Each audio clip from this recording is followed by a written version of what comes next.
President Faust, members of the Harvard Corporation and the Board of Overseers, members of the faculty, proud parents, and above all, graduates. The first thing I would like to say is thank you.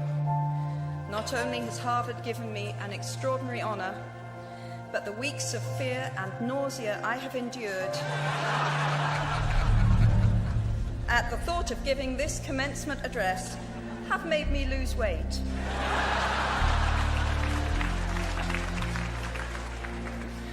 A win-win situation. Now all I have to do is take deep breaths, squint at the red banners, and convince myself that I am at the world's largest Gryffindor reunion.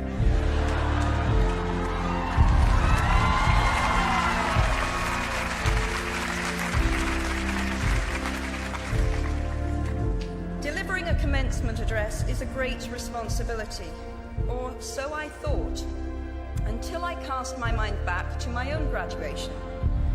The commencement speaker that day was the distinguished British philosopher Baroness Mary Warnock. Reflecting on her speech has helped me enormously in writing this one, because it turns out that I can't remember a single word she said.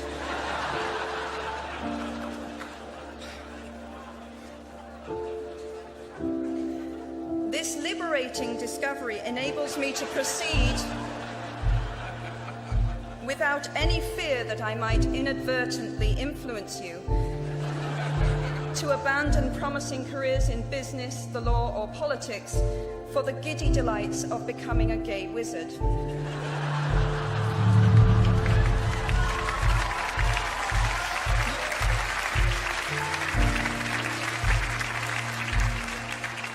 You see, if all you remember in years to come is the gay wizard joke, I've come out ahead of Baroness Mary Warnock. Achievable goals, the first step to self-improvement.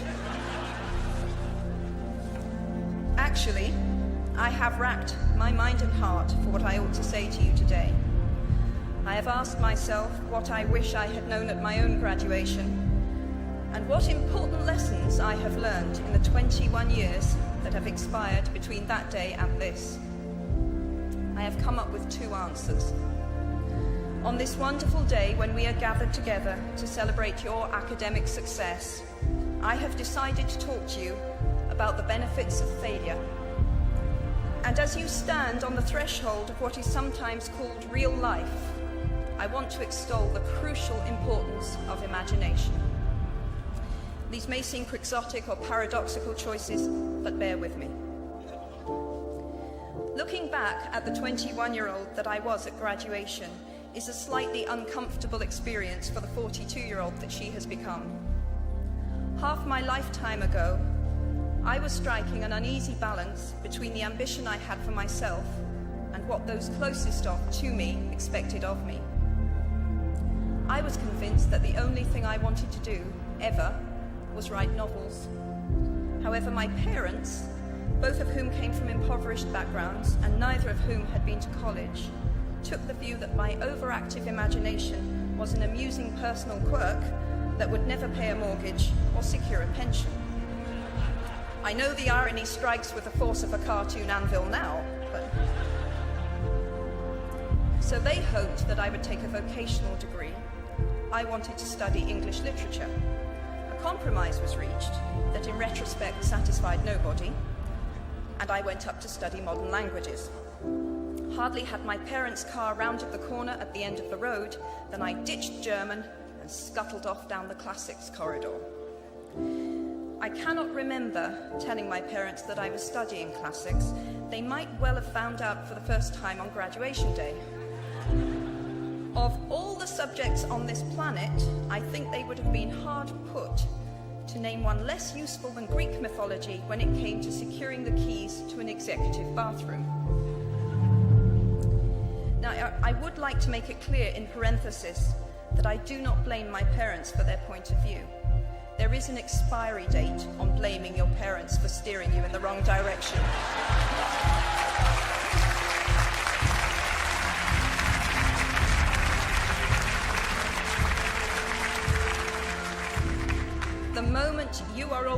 take the wheel, responsibility lies with you. What is more, I cannot criticize my parents for hoping that I would never experience poverty. They had been poor themselves, and I have since been poor, and I quite agree with them that it is not an ennobling experience. Poverty entails fear and stress, sometimes depression. It means 1,000 petty humiliations and hardships. Climbing out of poverty by your own efforts, that is something on which to pride yourself, but poverty itself is romanticized only by fools. What I feared most for myself at your age was not poverty, but failure. At your age, in spite of a distinct lack of motivation at university, where I had spent far too long in the coffee bar writing stories and far too little time at lectures, I had a knack for passing examinations, and that, for years, had been the measure of success in my life and that of my peers. Now, I am not dull enough to suppose that because you are young, gifted, and well-educated, you have never known heartbreak, hardship, or heartache. Talent and intelligence never yet inoculated anyone against the caprice of the fates, and I do not for a moment suppose that everyone here has enjoyed an existence of unruffled privilege and contentment. However, the fact that you are graduating from Harvard suggests that you are not very well acquainted with failure. You might be driven by a fear of failure quite as much as a desire for success. Indeed, your conception of failure might not be too far removed from the average person's idea of success. So high have you already flown. Ultimately, we all have to decide for ourselves what constitutes failure.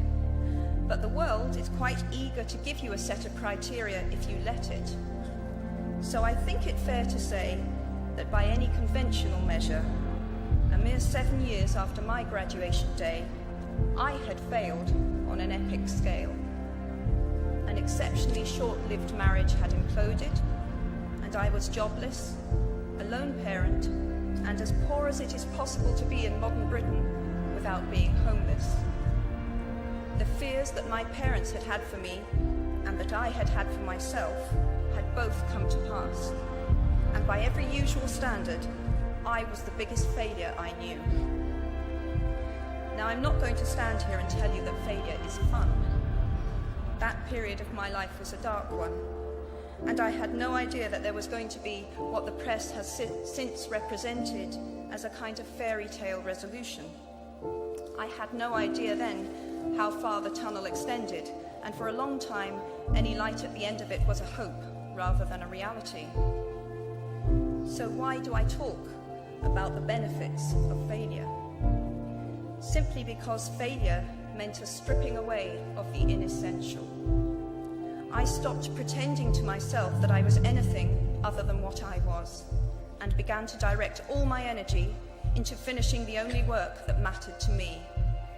Had I really succeeded at anything else, I might never have found the determination to succeed in the one arena where I believed I truly belonged. I was set free because my greatest fear had been realized, and I was still alive, and I still had a daughter whom I adored, and I had an old typewriter and a big idea. And so rock bottom became the solid foundation on which I rebuilt my life. You might never fail on the scale I did, but some failure in life is inevitable. It is impossible to live without failing at something, unless you live so cautiously that you might as well not have lived at all, in which case you fail by default. Failure gave me an inner security that I had never attained by passing examinations. Failure taught me things about myself that I could have learned no other way. I discovered that I had a strong will, and more discipline than I had suspected. I also found out that I had friends whose value was truly above the price of rubies. The knowledge that you have emerged wiser and stronger from setbacks means that you are, ever after, secure in your ability to survive. You will never truly know yourself, or the strength of your relationships, until both have been tested by adversity. Such knowledge is a true gift, for all that it is painfully won, and it has been worth more than any qualification I ever earned. So given a time turner, I would tell my 21-year-old self that personal happiness lies in knowing that life is not a checklist of acquisition or achievement. Your qualifications, your CV, are not your life, though you will meet many people of my age and older who confuse the two. Life is difficult and complicated and beyond anyone's total control, and the humility to know that will enable you to survive its vicissitudes. Now, you might think that I chose my second theme, the importance of imagination, because of the part it played in rebuilding my life, but that is not wholly so. Though I personally will defend the value of bedtime stories to my last gasp, I have learned to value imagination in a much broader sense. Imagination is not only the uniquely human capacity to envision that which is not, and therefore the fount of all invention and innovation. In its arguably most transformative and revelatory capacity, it is the power that enables us to empathize with humans whose experiences we have never shared. One of the greatest formative experiences of my life preceded Harry Potter, though it informed much of what I subsequently wrote in those books. This revelation came in the form of one of my earliest day jobs. Though I was sloping off to write stories during my lunch hours, I paid the rent in my early 20s by working at the African Research Department of Amnesty International's headquarters in London.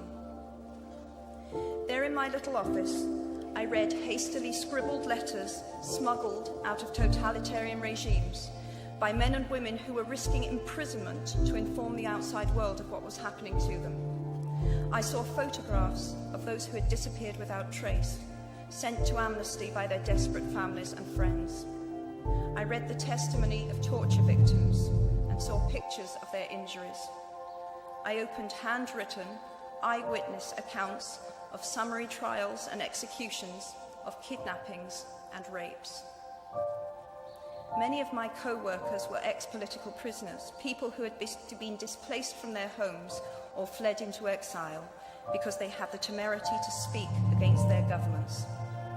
Visitors to our offices included those who had come to give information or to try and find out what had happened to those they had left behind. I shall never forget the African torture victim, a young man no older than I was at the time, who had become mentally ill after all he had endured in his homeland. He trembled uncontrollably as he spoke into a video camera about the brutality inflicted upon him. He was a foot taller than I was and seemed as fragile as a child. I was given the job of escorting him back to the underground station afterwards, and this man, whose life had been shattered by cruelty, took my hand with exquisite courtesy and wished me future happiness. And as long as I live, I shall remember walking along an empty corridor and suddenly hearing, from behind a closed door, a scream of pain and horror such as I have never heard since. The door opened, and the researcher poked out her head and told me to run and make a hot drink for the young man sitting with her. She had just had to give him the news that in retaliation for his outspokenness against his country's regime, his mother had been seized and executed. Every day of my working week in my early 20s, I was reminded how incredibly fortunate I was to live in a country with a democratically elected government, where legal representation and a public trial were the rights of everyone. Every day, I saw more evidence about the evils humankind will inflict on their fellow humans to gain or maintain power.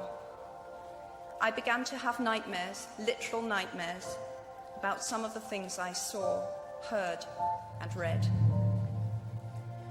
And yet, I also learned more about human goodness at Amnesty International than I had ever known before.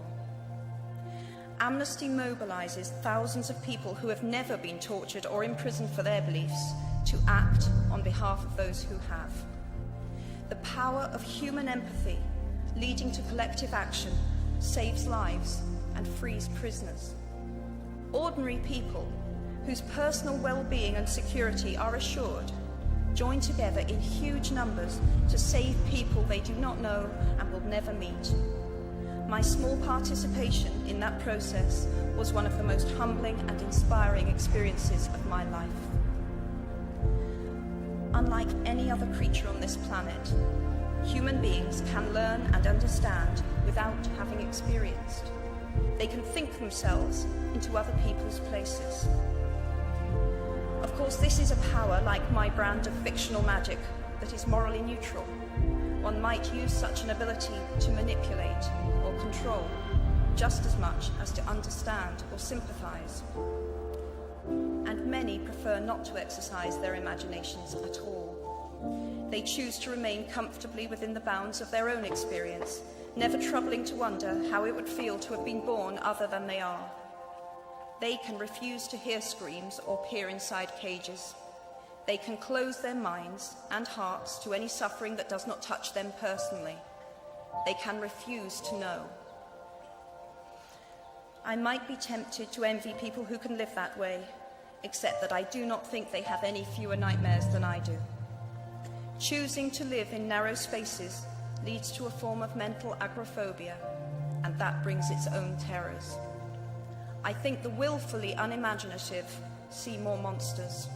They are often more afraid. What is more, those who choose not to empathize enable real monsters, for without ever committing an act of outright evil ourselves, we collude with it through our own apathy. One of the many things I learned at the ends of that classics corridor down which I ventured at the age of 18 in search of something I could not then define was this, written by the Greek author Plutarch. What we achieve inwardly will change outer reality. That is an astonishing statement, and yet proven 1,000 times every day of our lives. It expresses in part our inescapable connection with the outside world, the fact that we touch other people's lives simply by existing.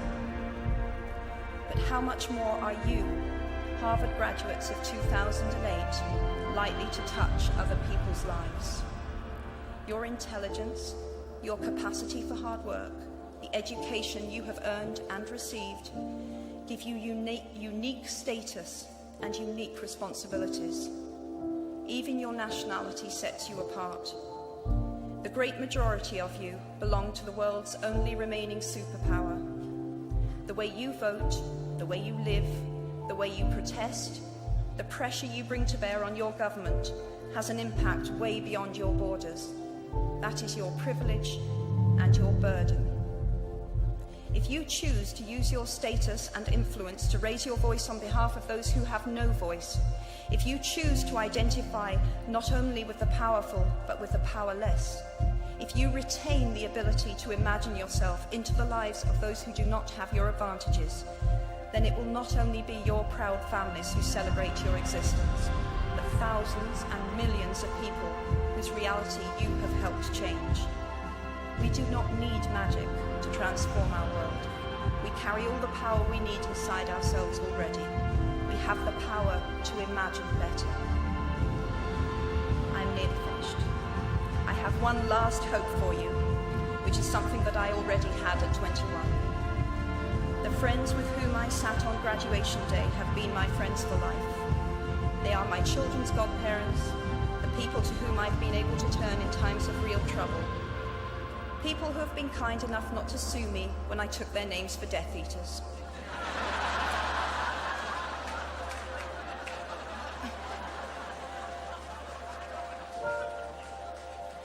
At our graduation, we were bound by enormous affection, by our shared experience of a time that could never come again, and of course, by the knowledge that we held certain photographic evidence that would be exceptionally valuable if any of us ran for Prime Minister. So today, I wish you nothing better than similar friendships. And tomorrow, I hope that even if you remember not a single word of mine, You remember those of Seneca, another of those old Romans I met when I fled down the classics corridor in retreat from career ladders in search of ancient wisdom. As is a tale, so is life. Not how long it is, but how good it is what matters. I wish you all very good lives. Thank you very much.